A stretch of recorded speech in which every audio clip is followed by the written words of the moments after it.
एक अच्छा सवाल पूछ रहा हूँ। आवेश का TGS मात्रक, TGS unit of charge, TGS unit of electric charge. बताओ भाई, आवेश का CGS मात्रक क्या होता है? TGS unit of electric charge क्या होती है? बहुत बढ़िया, एकदम अच्छी, एकदम शानदार।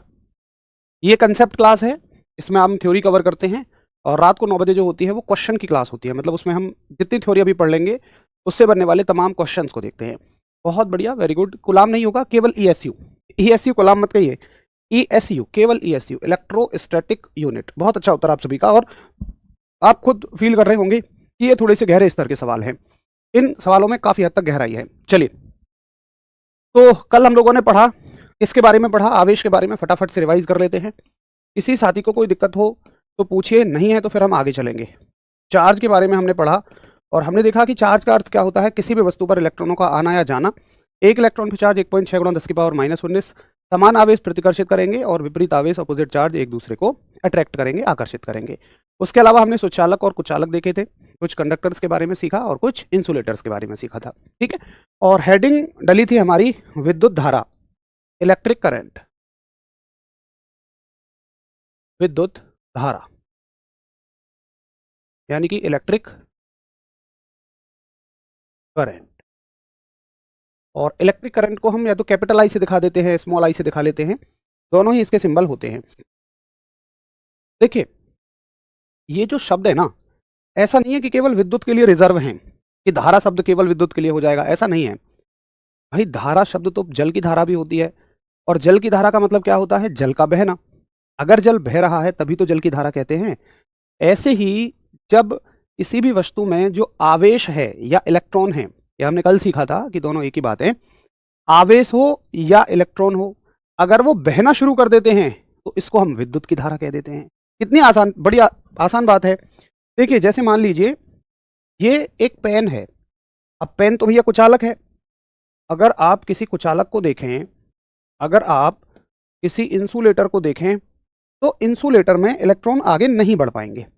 अगर मैं यहाँ पे एक इलेक्ट्रॉन रख भी दूं ना इसके ऊपर, तो कुचालक इलेक्ट्रॉनों को आगे नहीं बढ़ा पाता, इसके पास एबिलिटी नहीं है, ताकत ही नहीं है। जैसे ये पेन है ना, तो ये पेन इलेक्ट्रॉनों को आगे नहीं बढ़ा पाएगा।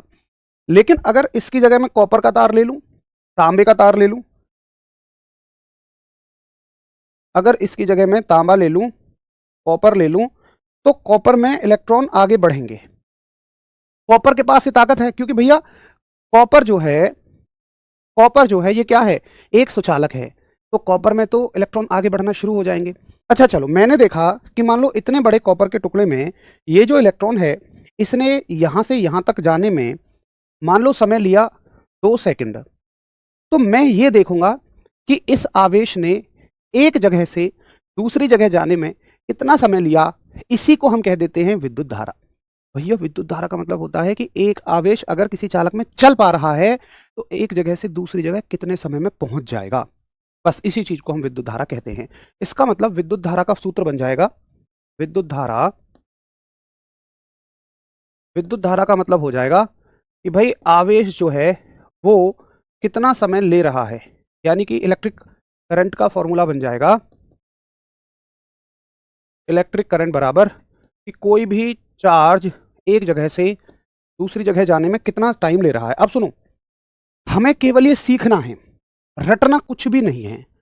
अब अगर इसकी तुम परिभाषा बनाओगे तो देखो, जिनको आती है बताओ मुझे, जिस भी राशि के नीचे समय का भाग लग जाए तो परिभाषा कैसे बनाओगे? जैसे आवेश के नीचे समय है ना, तो आप कहोगे आवेश के प्रवाह की दर को विद्युत धारा कहते हैं। आवेश के नीचे समय का भाग है तो आप कहोगे आवेश के प्रवाह की दर को विद्युत धारा कहते हैं। लिखिए, आवेश प्रवाह की दर विद्युत धारा कहलाती है। इंग्लिश वाले भाई मेरे कैसे बनाएंगे? The rate of flow of charge, जिसके नीचे भी टाइम का भाग लग जाए उसको रेट कह देना। तो तुम कहोगे rate of flow of charge, rate of flow of charge is called as electric current, is called as electric current. Rate of flow of charge is called as electric current. आवेश के प्रवाह की दर को विद्युत धारा कहते हैं। अब सुनो, यहीं से बनेगा सूत्र। विद्युत धारा को दिखाया I से, आवेश को दिखाया Q से, T से किसको दिखा दिया, समय को। तो लो भैया हो गया सूत्र, I बराबर Q बटे T। तो कुछ भी रटना नहीं है, बस आपको चीजों को ना समझना है। कई बार हम बस रट ले रहे हैं, भैया विद्युत धारा, आवेश प्रवाह की दर, ना ये पता चल रहा कि तार में आवेश का मतलब क्या है, ना ये पता चल रहा दर शब्द का मतलब क्या है। भाई आवेश का मतलब है कि बहुत सारे इलेक्ट्रॉन, अब जितना ज्यादा आवेश उतने ज्यादा इलेक्ट्रॉन, और वो इलेक्ट्रॉन जब एक जगह से दूसरी जगह जाएंगे तो हम कहेंगे कि ये प्रवाहित हो रहे हैं, और इसी चीज को हम कहते हैं दर, यानी कि रेट। तो भैया जी सबको समझ आता जी, एक बार सभी बताएगा कि हाँ भैया हमको ये बात समझ आता, अब हम रटेगा नहीं। और क्या पूछा जाएगा यहाँ से, भैया इसका मात्रक क्या है। तो भाई साहब देखो, किसी भी राशि के 2 से 3 मात्रक होंगे, 2 तो होंगे ही होंगे। पहला मात्रक सूत्र से, मात्रक बनाओ, पहला सूत्र से मात्रक बनाओ, यानी कि फ्रॉम फॉर्मूला। तो सूत्र से क्या मात्रक बनेगा भाई, सूत्र से मात्रक बनेगा I बराबर Q बटे T। तो Q का मात्रक क्या हो जाएगा, कुलाम, और समय का मात्रक क्या हो जाएगा, सेकंड। तो आप कहोगे मात्रक बनेगा भैया कुलाम पर सेकंड। देखो इसी को वो कुलाम सेकंड की पावर -1 लिख देगा। अगर सेकंड को ऊपर ले जाएगा तो कुलाम सेकंड की पावर -1 इसको वो लिख देगा। ठीक है, अगर मात्रक आप देखोगे किससे, मैं इसके बाद यहां आगे लिख रहा हूं, अगर मात्रक देखोगे SI मात्रक, तो भैया वो हो जाएगा एम्पियर। हम डायरेक्टली एम्पियर पढ़ते हैं, लेकिन एग्जामिनर मजे लेता है। क्या लेता है मजे, वो पता है कैसे देगा, सवाल कैसे देगा। वो ये नहीं पूछेगा कि विद्युत धारा का मात्रक क्या होता है, वो सवाल देगा कि बताओ निम्न में से कुलाम सेकंड इनवर्स किसे कहा जाता है। ऑप्शन होगा एम्पियर, बी ऑप्शन होगा जूल, सी ऑप्शन हो सकता है होगा वोल्ट। इंग्लिश हिंदी में एक ही बात है ना, ये हो सकता है ये हो न्यूटन। बताओ तो कुलाम सेकंड इनवर्स आप किसको कहते हैं। भैया जी ऐसे ही पढ़ना है आपको, सवाल ऐसे ही पूछता है। तो कुलाम सेकंड इनवर्स किसको कहता है, वो कहता है एम्पियर को। क्या नोबिता तुम समझ गए हो। हाँ हमने समझ लिया है। तो आपको हर तरह से बनने वाले सवालों को हिट करना है। नोबिता विद्युत धारा एक कैसी राशि है, तो आपको याद रखना है ये एक अदिश राशि है, ये एक स्केलर क्वांटिटी है। क्या, देखिए आप अगर मेरे साथ पढ़ रहे हैं तो भाई एटलीस्ट रटना तो किसी को भी नहीं है, आपको सिर्फ ये चीज पता होनी चाहिए। परिभाषा निकालनी हमने इससे ही सीखी है, सूत्र निकालना हमने इससे सीखा है, मात्रक निकालने हमने इसी से सीखे हैं, ये घुमा फिरा के बनने वाले सवाल इसी से सीखे हैं, और राशि हम याद रख लेंगे कि सदिश है या अदिश है। ठीक है, अच्छा अब देखो एक सवाल और पूछेगा यहाँ से, कई बार वो विमा पूछ लेता है, विमा कि इसकी डायमेंशन बताइए। तो देखो भाई इसकी जो डायमेंशन है ना, वैसे बहुत कम चांसेस हैं तुम्हारे यहाँ विमा पूछने के, बट पढ़ते हुए चलेंगे सभी की। इसकी विमा होती है ए, विद्युत धारा की विमा क्या हो जाती है, ए हो जाती है। ठीक है, शिजुका कहाँ है, नोबिता कौन है, आप नोबिता को नहीं जानते। पीडीएफ भी दे देंगे, बिल्कुल पीडीएफ मिलती है एप्लीकेशन पे, हमारे यहाँ फ्री क्लासेस वाले सेक्शन में मिलती है, आपको बिल्कुल पीडीएफ मिलती है। ठीक है भाई, चलो तो एक बात हम सब करो कि हाँ जी भैया ठीक है, इस स्क्रीन पर विद्युत धारा से संबंधित जो भी तथ्य लिखे हैं, जो भी फैक्ट लिखे हैं, मुझे बहुत अच्छे से समझ में आ गया है। ठीक है, फटाफट हम सब करिए। ओके, अब सुनो, आपसे पूछा जाएगा, नोट डाल के लिखिए। आप पीछे पन्ने पलट के देखें तो मैंने आपको आवेश की विमा नहीं लिखवाई थी, क्योंकि जब तक आप विद्युत धारा की विमा नहीं पढ़ लेंगे तब तक आप आवेश की विमा को नहीं पढ़ पाएंगे। डायमेंशन ऑफ चार्ज, तो इलेक्ट्रिक चार्ज की डायमेंशन क्या होती है, देखिए सूत्र है I बराबर Q बटे T, समझना। तो यहाँ से Q की वैल्यू क्या निकल जाएगी, Q की वैल्यू निकल जाएगी T यहाँ पहुँच जाएगा और इन दोनों की मल्टीप्लाई हो जाएगी I इंटू टी। Q की वैल्यू क्या निकल जाएगी, I इंटू टी। तो I की विमा क्या होती है भाई, Q की विमा अगर निकालनी है आपको तो कैसे निकालोगे, I की विमा A हो जाती है, T की विमा T हो जाती है। विमा के नाम पे तुम बिल्कुल घबराओ मत, बस जितना जितना मैं सिखाता जाऊं उतना उतना सीखते चलो। विमा कैसी राशि है, मात्रक क्या है, यहाँ चुटकियों में याद हो जाएंगे। टी इनवर्स नहीं होगा, केवल ए टी होगा। ठीक है भैया, देखो धारा की विमा ए हो जाएगा, टी की जगह टी लिखो, इससे ज्यादा कुछ भी मत पूछो। ये सवाल तो बिल्कुल मत करो विमा क्या होती है, हमें पेपर में ये नहीं पूछा जाएगा। हमसे पेपर में सिर्फ ये पूछा जाएगा कि बताओ आवेश की विमा बताओ, डायमेंशन ऑफ द चार्ज बताओ। तो ये मत पूछना विमा होती क्या है, वैज्ञानिक थोड़ी बनना है, हमें बस ये देखना है अच्छा ये इसकी विमा होती है। ठीक है सर, 10th तक की एनसीईआरटी पढ़ाइए। ये कौन सी क्लास तक की एनसीईआरटी पढ़ा रहा हूँ मैं, ये कौन सी बीएससी में करवा दी मैंने बताओ, और ऐसा कोई टॉपिक जो 10th की एनसीईआरटी का ना पढ़ाया हो, बिल्कुल वो लेवल लेके चल रहा हूँ जो आपके एग्जाम का लेवल है।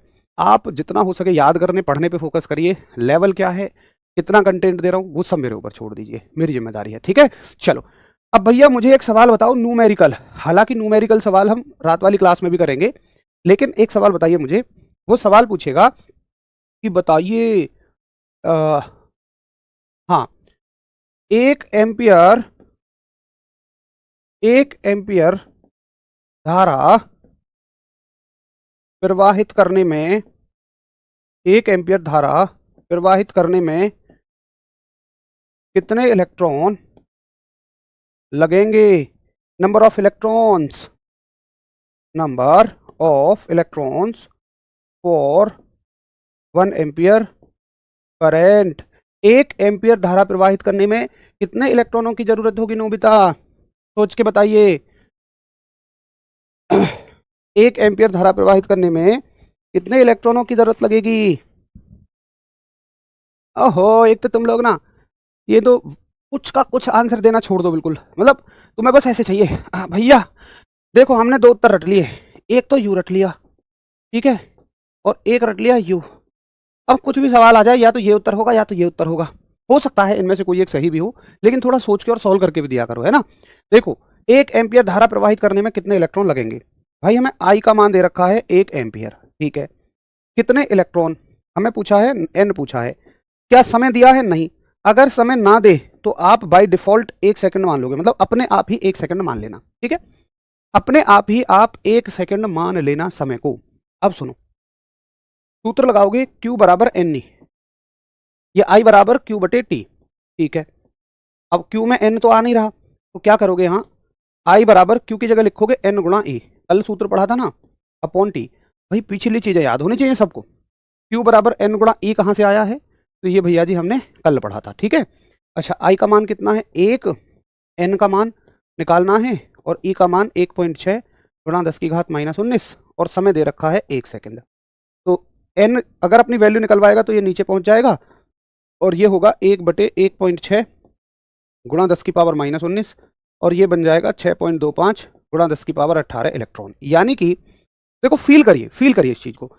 अगर आप चाहते हैं, अगर आप चाहते हैं, बहुत अच्छे से समझो इस बात को, अगर आप चाहते हैं कि यहां से यहां तक कुछ इलेक्ट्रॉन फ्लो करें 1 सेकंड में, और आपको 1 एम्पियर की विद्युत धारा मिले, तो पता है कितने इलेक्ट्रॉन चाहिए होंगे? कितने इलेक्ट्रॉन चाहिए होंगे?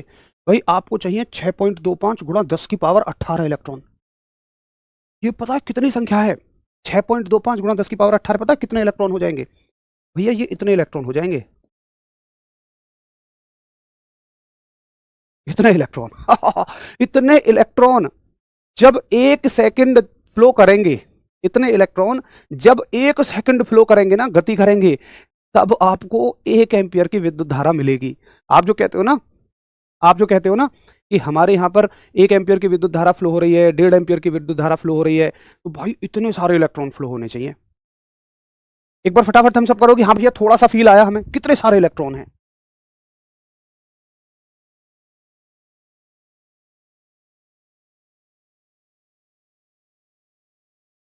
तो कितने सारे इलेक्ट्रॉन हो गए भैया? इकाई, दहाई, सैकड़ा, हजार, 10,000,000, 10,00,000 करोड़, 10 करोड़, अरब, 10 अरब, नील, 10 नील, भैया अब नहीं पता। तो मतलब सोचो, एक छोटे से तार में, जरा से वायर में कितने सारे इलेक्ट्रॉन्स होते हैं।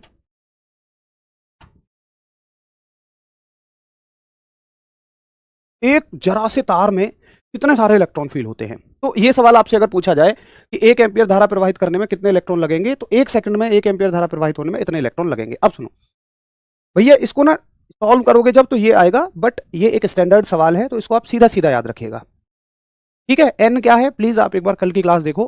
देखो हर एक अगली क्लास पिछली क्लास से रिलेटेड है, तो प्लीज आप एक बार पिछली क्लास देख लो। बाकी एक सूत्र होता है Q बराबर N गुणा E। अब देखो, जिन्होंने आज से शुरुआत की है ना, 1-2 क्वेश्चन और करो, उनको समझ में आ जाएगा। जैसे एक सवाल और करो, क्वेश्चन है, मुझे बताइए कि 10 एम्पियर की धारा, 10 एम्पियर की धारा यदि 2 सेकंड तक प्रवाहित हो तब आवेश कितना होगा, तब चार्ज कितना होगा, बताइए। If 10 ampere, if 10 ampere current flows for 2 second, find charge। तो देखो ये ऐसे न्यूमेरिकलों में, हालांकि न्यूमेरिकल वगैरह की प्रैक्टिस हम लोग शाम को भी करेंगे। भाई पीडीएफ डाल दी है, पीडीएफ आपको मिल रही होगी। एक बार सभी साथी थम्स अप करो जिनको पीडीएफ मिल गई है, तो उनका डाउट दूर हो जाएगा जिनको पीडीएफ नहीं मिल रही है। और कहाँ मिल रही है वो आपको एप्लीकेशन में जो फ्री पीडीएफ क्लासेज हैं वहीं मिल रही है। अब देखिए जिन साथियों को समस्या आती है वो क्या करो कि डेटा को लिख लो। 10 एम्पियर धारा कितनी दे रखी है आपको, 10 एम्पियर, और 2 सेकंड तक, टाइम कितना है 2 सेकंड तक प्रवाहित होती है, तो आवेश कितना होगा। आवेश को हम चार्ज से दिखाते हैं, क्यू से दिखाते हैं। अब बहुत सारे साथी कहते हैं भैया मुझे न्यूमेरिकल में ये नहीं पता लगता कि कौन सा सूत्र इसमें लगेगा, कौन सा फॉर्मूला इसमें लगेगा। मैं कहता हूं देखो मेरे पास एक फॉर्मूला है इन तीनों के लिए, I बराबर क्यू बटे टी। आप मुझे ये बताओ इसके अलावा तुम्हारे पास कौन सा फॉर्मूला है। भाई कंफ्यूजन कहां होता है, कंफ्यूजन होता है जहां पर मेरे पास एक से ज्यादा सूत्र हो कि भैया मैं कौन सा लगाऊं। यहां तो महाराज है ही एक, तो एक ही सूत्र लगाओ, I बराबर क्यू बटे टी। आई की वैल्यू है 10 एम्पियर, क्यू की वैल्यू निकालनी है और टी की वैल्यू 2 है, इसमें मल्टीप्लाई कर दो तो क्यू बराबर कितना हो जाएगा 10 गुणा 2 20, तो उत्तर हो जाएगा आपका 20 कूलम। ठीक है भैया, तो ये हो गया आपका विद्युत धारा से बनने वाले कुछ न्यूमेरिकल। बाकी न्यूमेरिकलों की प्रैक्टिस हम लोग करेंगे रात को 9 बजे वाली क्लास में, और ये क्लास फोकस करेगी ज़्यादा थ्योरी पे कि हम थ्योरेटिकल कंसेप्ट को अपना सीख सकें। इससे क्वेश्चन कैसे बनते हैं वो भी हम रात को 9 बजे वाली क्लास में ही डिस्कस करेंगे। रात को 9 बजे क्लास होती है। चलो आगे बढ़ा जाए।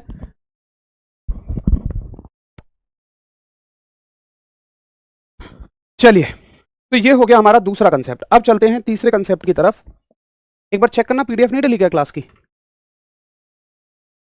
सुबह वाली की भी और रात वाली की भी, है ना, 9 बजे वाली की भी।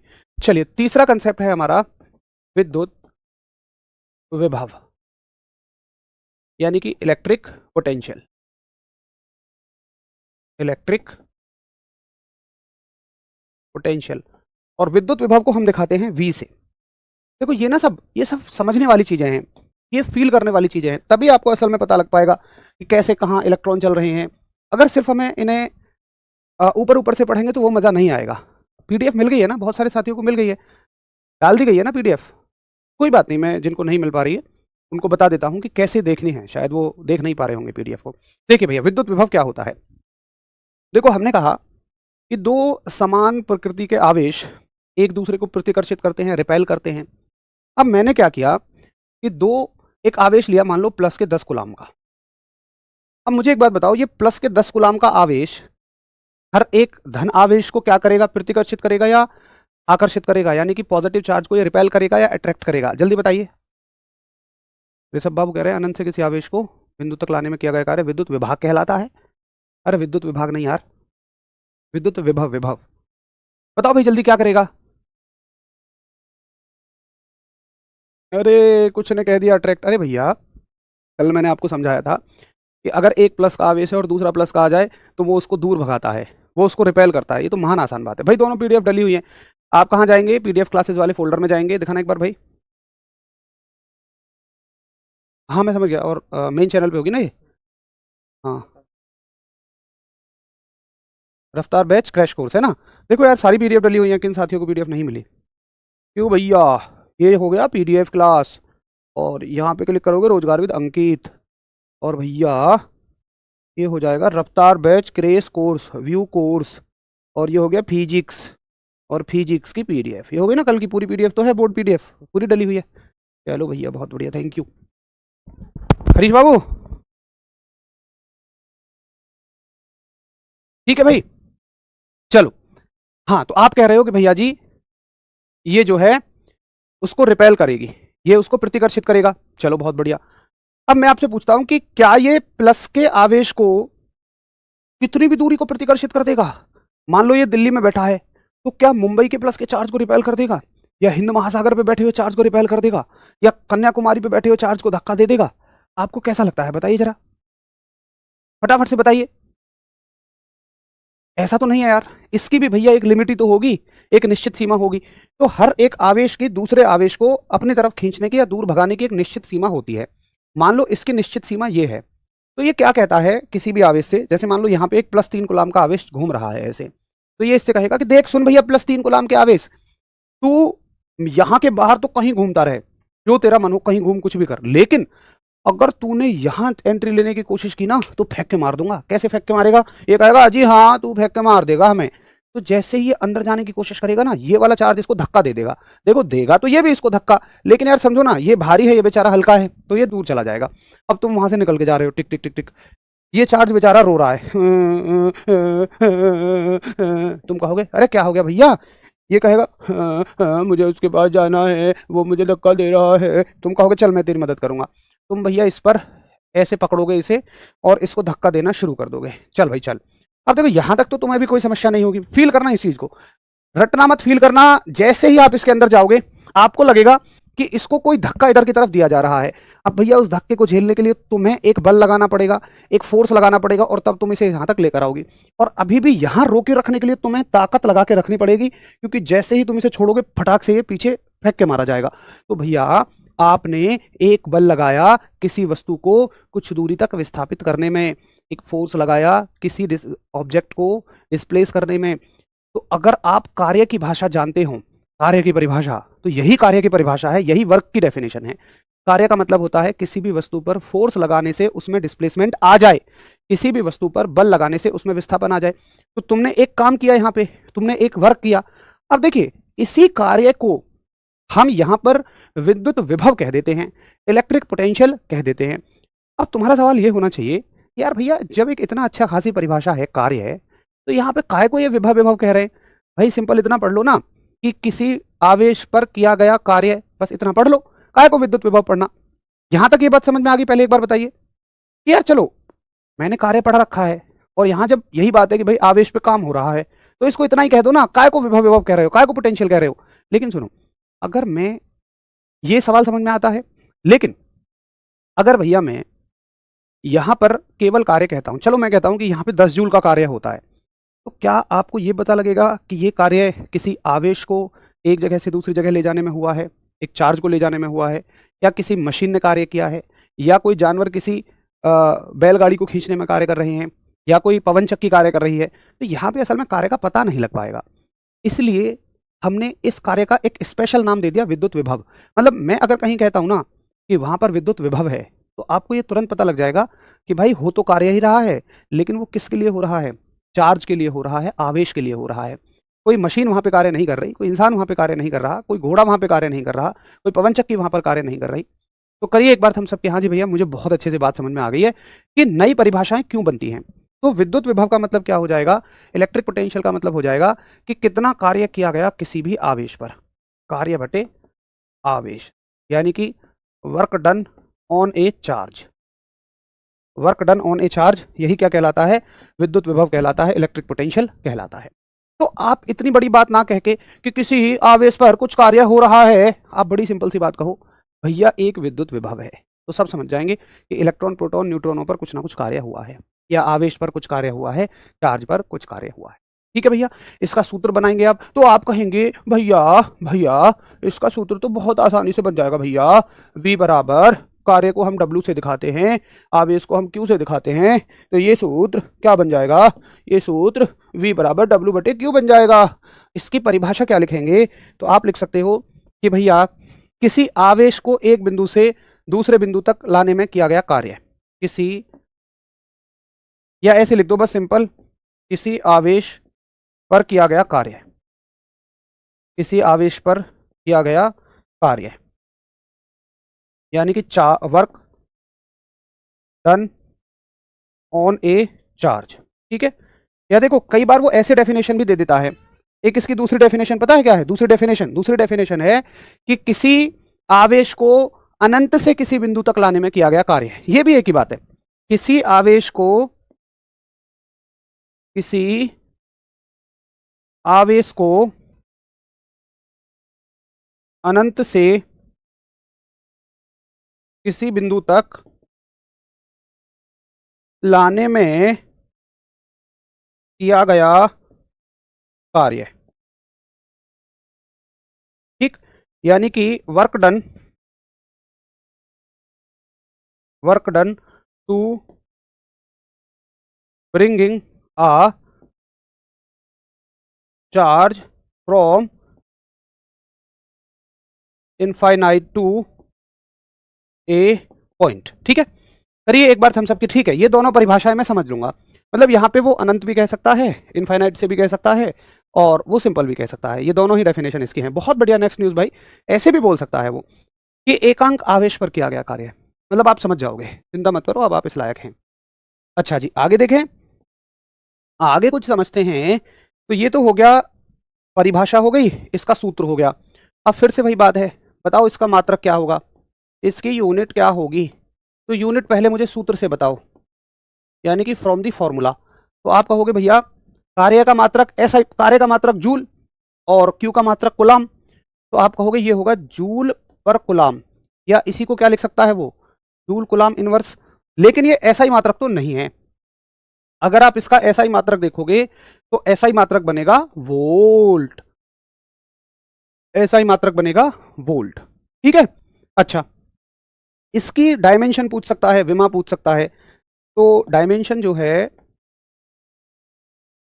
डायमेंशन यानी कि विमा, देखो क्या हो जाएगी भाई, आप जूल की जगह डायरेक्ट याद रखो, जूल की जगह डायरेक्ट याद रखो कि डायमेंशन क्या रखते हैं।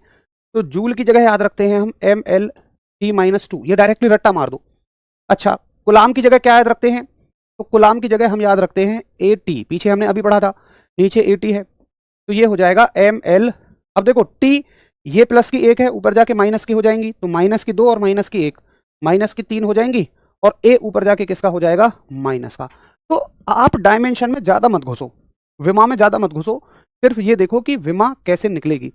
वोल्ट कैसे आया है भैया, वोल्ट एसआई मात्रक है, एसआई मात्रक डिसाइड होते हैं डायरेक्टली, जैसे एसआई मात्रक वैज्ञानिकों के नाम पे डिसाइड हुए सबसे शुरू में सन 1971 में।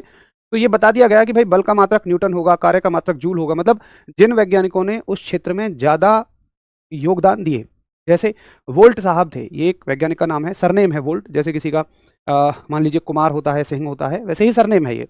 तो इन वैज्ञानिकों ने विद्युत के क्षेत्र में अच्छे खासे योगदान दिए, तो इनके नाम पे वोल्ट हो गया, ठीक है भैया। तो ml2 t, अच्छा सॉरी सॉरी, जूल की जगह लिखोगे ml2, ml2 यहाँ पर 2 लिख लेना है ना, ये 2 छूट गया है, सॉरी। तो ये हो जाएगा ml2t-3a-1, ml2t-3a-1, ठीक है। चलो थैंक यू भाई इंडियन रेलवे। तो आप फोकस करें थोड़ा सा, इस चीज को हम याद कर सकें। और भैया जी ये कैसी राशि है, तो भैया जी ये एक अदिश राशि है, स्केलर क्वांटिटी है। देखो सदिश और अदिश आप पढ़ते चले जाइए अभी, अगर आपको समस्या होती है याद रखने में, तो जब आप इन राशियों के बारे में जान लेंगे थोड़ा थोड़ा, तब मैं आपको एक बार ओवरऑल ट्रिक बताऊंगा कुछ, उनसे सदिश और अदिश राशियां याद हो जाएंगी। अभी फिलहाल के लिए आप पढ़ते चलिए। हाँ बहुत बढ़िया भाई, अनु भाई, पोटेंशियल ऑर्डिनरी मैग्नीट्यूड, ये एक अदिश राशि है, ठीक। हाँ एमटीएस के लिए 100% पढ़िए, एमटीएस के लिए बिल्कुल है। चलो, तो एक बार आप थम्स अप करिए, तब तक मैं आपको चाय पी के दिखाता हूँ कि हाँ ये हमें समझ में आ गया है।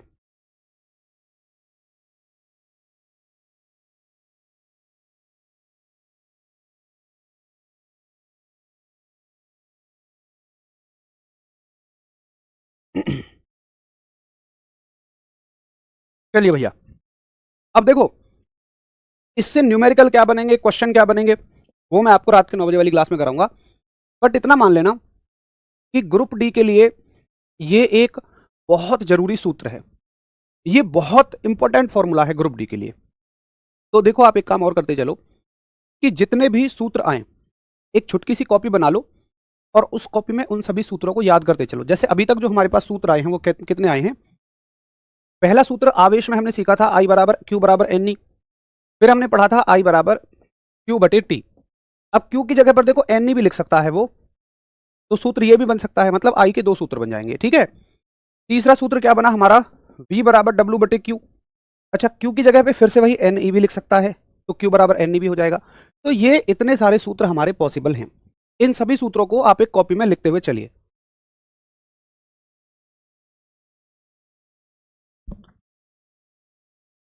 ठीक है, चलो भैया मुझे यहां तक की बात बहुत अच्छे से समझ में आ गई है कि विद्युत धारा क्या होती है और विद्युत विभव क्या होता है। अब देखिए, एक अगला कंसेप्ट आता है हमारा, जिसका नाम होता है विद्युत प्रतिरोध। विद्युत प्रतिरोध, अच्छा स्पीड तो ज्यादा नहीं है, एक बार बताएंगे सभी। Electrical resistance. इससे क्वेश्चन कैसे बनेंगे सभी चीजों से, वो मैं आपको रात के 9 बजे वाली क्लास में बताऊंगा। तो यहां हमारा थोड़ा सा समय बच जाता है क्योंकि समय है भी कम। तो यहाँ कोशिश करें हम ज़्यादा से ज़्यादा थ्योरी पे फोकस कर लेंगे कि जितना थ्योरी और कंसेप्ट हो जाए, और न्यूमेरिकल या उससे बनने वाले सवाल वो सब रात के 9 बजे कवर कर लेंगे। चलिए, तो भैया विद्युत धारा, विद्युत प्रतिरोध को देखते हैं, इलेक्ट्रिकल रेजिस्टेंस को देखते हैं। देखिए इलेक्ट्रिकल रेजिस्टेंस का क्या मतलब है, अब और थोड़ा सा गहराई में पढ़िए इन चीज़ों को। जैसे एक पाइप है, ठीक, और पाइप में बहती है जल की धारा, वाटर की स्ट्रीम, यही तो बोलते हैं हम, जल की धारा बोलते हैं उसको, बोलते हैं, अगर आपको आपने सवाल किए हो तो करंट बोल देते हैं इंग्लिश में। पोटेंशियल डिफरेंस, भैया अजय भाई, दो पोटेंशियलों के अंतर को, डिफरेंस को पोटेंशियल डिफरेंस कहते हैं। दो विभवों के अंतर को विभवांतर कहते हैं। जैसे एक जगह 10 वोल्ट है, एक जगह 4 वोल्ट है, इनके अंतर को ही हम विभवांतर कह देते हैं। उसको अलग से पढ़ने की कोई आवश्यकता नहीं है, वो सीधा सीधा हम प्रैक्टिस क्वेश्चंस में कर लेंगे। देखो बहुत सारी चीजें हम प्रैक्टिस क्वेश्चन में करेंगे, जिनके लिए यहाँ कोई थ्योरी पढ़ने की जरूरत नहीं है, वो ज्यादा मुश्किल बात नहीं है, ठीक है। मान लीजिए किसी पाइप में बह रही है जल की धारा। अब मुझे आप ये बताओ कि इस पानी की धारा को कौन बहा रहा है, ये जो पानी के कण हैं इनको कौन धक्का दे रहा है, पीछे से कौन धक्का दे रहा है, जरा सोच के बताइए थोड़ा, मैं चाय पी के दिखाता रहूंगा आपको।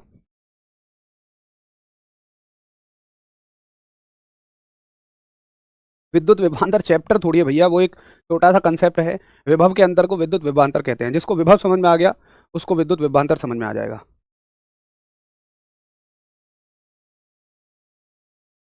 हाँ भैया सुनो, इसको आगे बहाने वाला है प्रेशर, यानी कि दाब। क्या मैं सही कह रहा हूं, ये जो धारा है ना, ये जो जल की धारा है, ये जो करंट है, इसको आगे कौन बहा रहा है, प्रेशर बहा रहा है, दाब बहा रहा है, ठीक। अब तुम इसको मान लो एक तार, एक वायर, और इसे विद्युत पानी की धारा की जगह मानो विद्युत की धारा, यानी कि इलेक्ट्रिक करंट।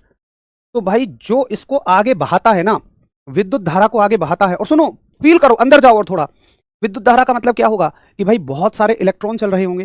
अरे भैया वही तो विद्युत धारा है, कि बहुत सारे इलेक्ट्रॉन चल रहे होंगे। अब इन इलेक्ट्रॉनों को कौन धक्का दे रहा होगा पीछे से चलाने के लिए, भाई इलेक्ट्रॉन अपने आप तो चलेंगे नहीं, तुम्हारी मोटरसाइकिल अपने आप तो चलेगी नहीं, उसमें पेट्रोल डालना पड़ेगा। तो कैसे भी रिलेट कर लो, इन इलेक्ट्रॉनों को आगे धक्का दे रहा होगा वोल्टेज। तो यहां पर प्रेशर की जगह क्या लिखो, वोल्टेज लिख दो। यानी कि वोल्टेज वो है, विभव वो है जो इन इलेक्ट्रॉनों को आगे धक्का देता है, इन्हें आगे बहाता है। जब आप किसी भी बल्ब में एक बैटरी लगा रहे होते हो, इसका मतलब आप उसको विभव दे रहे होते हो, पोटेंशियल दे रहे होते हो, और वही पोटेंशियल इलेक्ट्रॉनों को आगे धक्का देती है, वो बल्ब तक पहुंचते हैं, बल्ब खिल उठता है, जल जाता है। तो इस बात को ऐसे फील करिए कि विभव धारा को आगे धक्का देता है। लेकिन अगर पाइप तुम्हारी स्मूथ नहीं है, या मान लो पाइप में कोई रुकावट है, तो भैया विद्युत धारा के मार्ग में कुछ ना कुछ तो रुकावट आएगी। ऐसे ही जो आपके तार होते हैं, अलग अलग तरह के तार, अब देखो पाइप भी अलग अलग तरह की हो सकती है। भाई एक पाइप अगर स्मूथ है, बिल्कुल चिकनी है, तो उसमें से पानी बढ़िया तरह से जाएगा। अगर एक पाइप में ज़्यादा रुकावट है तो उसमें पानी अच्छे तरीके से नहीं जाएगा। वैसे ही तार होते हैं, कुछ तारों में विद्युत धारा को रुकावट ज़्यादा मिलती है, कुछ में कम मिलती है। ऐसा तो खैर नहीं कह सकते किसी में नहीं मिलती है, क्योंकि रुकावट तो हर एक में रहेगी।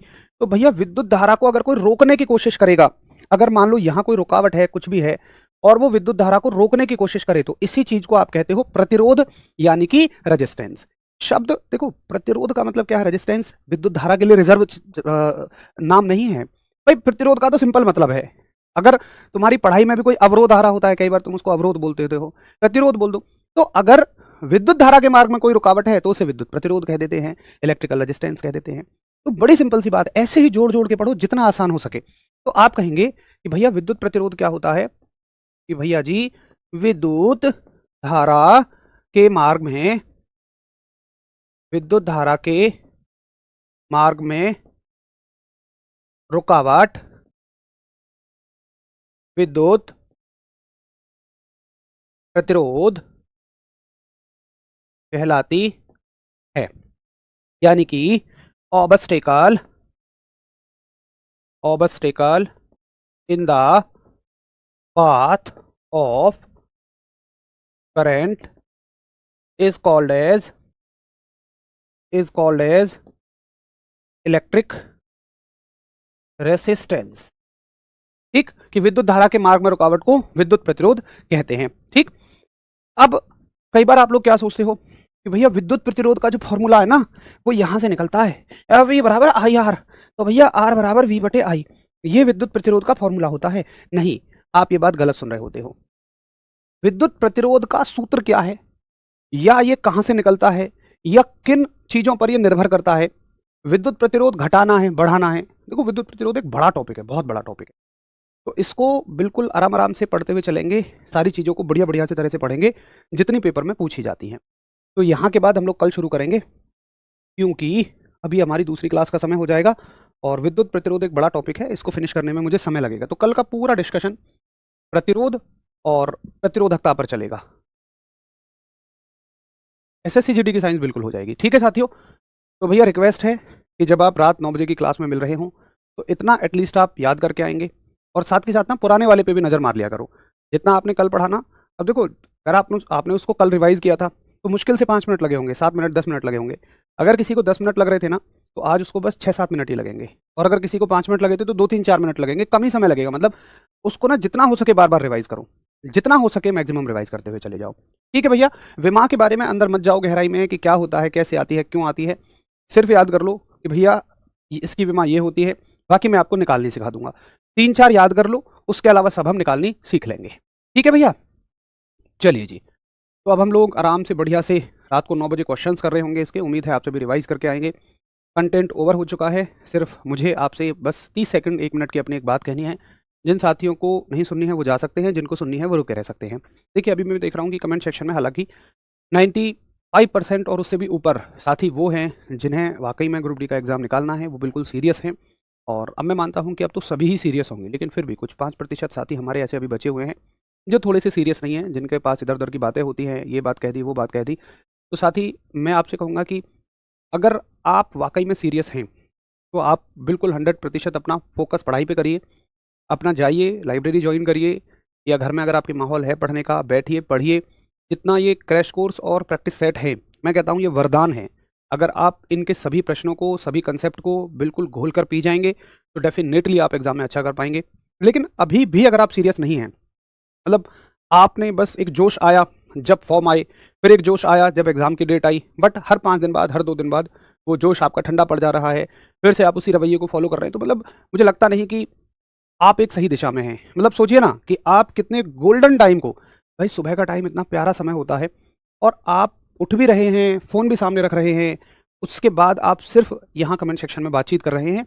मतलब आप एक सही रास्ते पर तो नहीं हैं। शायद आपके परिवार को, आपको इस चीज़ की आवश्यकता तो नहीं है, आपको, आपकी फैमिली को आवश्यकता है अपनी मानसिक स्थितियाँ सुधारने की, अपनी आर्थिक स्थिति सुधारने की, अपनी सामाजिक स्थिति में बदलाव लाने की। और देखिए, मैं आपको डरा नहीं रहा हूँ, आप ये मत कहना यार सुबह सुबह ये मास्टर तो हमें खाम वाली बात कर रहा है। भाई कंपटीशन इतना ज़्यादा है कि आपको एक बहुत गहरी मेहनत की ज़रूरत पड़ेगी।